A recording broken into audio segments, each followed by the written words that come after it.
Before disassembling, you always want to make sure that your seat is in its lowest position. For this demonstration, we'll be removing the seat. It is preferable to use a nylon or rubber hammer. For this demonstration, we'll be using a steel hammer with a rag.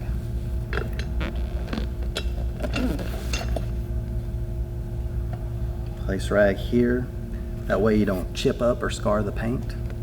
One solid whack, or two, or four may be needed. Here we'll be disassembling the cylinder from the base. It is preferable to use a nylon or rubber mallet. In this case, we will use a steel. You definitely want to always hit around the outside edge of the cylinder.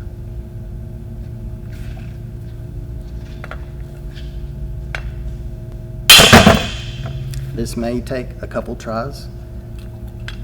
Rotate it, hammer it again on the outside edge of the cylinder.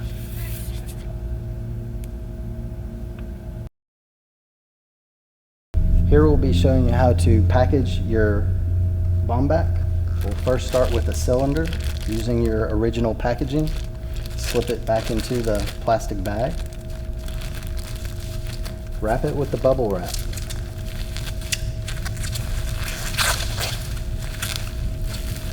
Use a rubber band to secure the bubble wrap in place.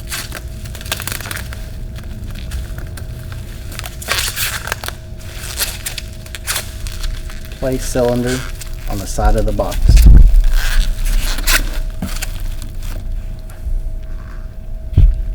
When packaging the stool top, place it in the bubble wrap bag.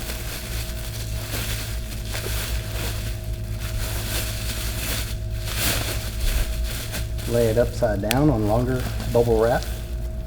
Wrap over. And you can use a piece of tape to secure it in place. From here, we'll take it to the box and flip it back right side up, mechanism down, into the box. Make sure it is secure. Wrapping is protecting any sharp objects from going outside of the box. Here we'll be packaging your large container with the bomb back pieces. You'll first start with your filler box. It is a 15 by 15 by 5, placing it just in the center of the box. Here we'll be placing the base in the packaging, bubble wrap.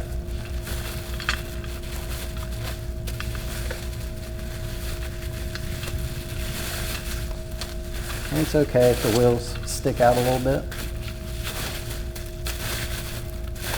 You'll then place the base on top of the box, wheels facing down.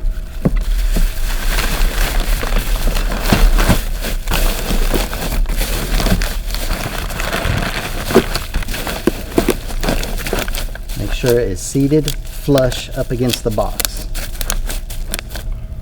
Next, we'll put the bomb back seat top in, the larger container, just directly in the center of the box.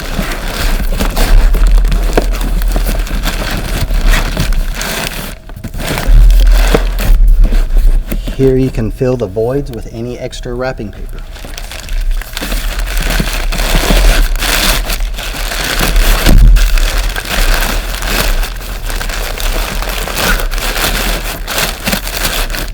You're now ready to ship the box.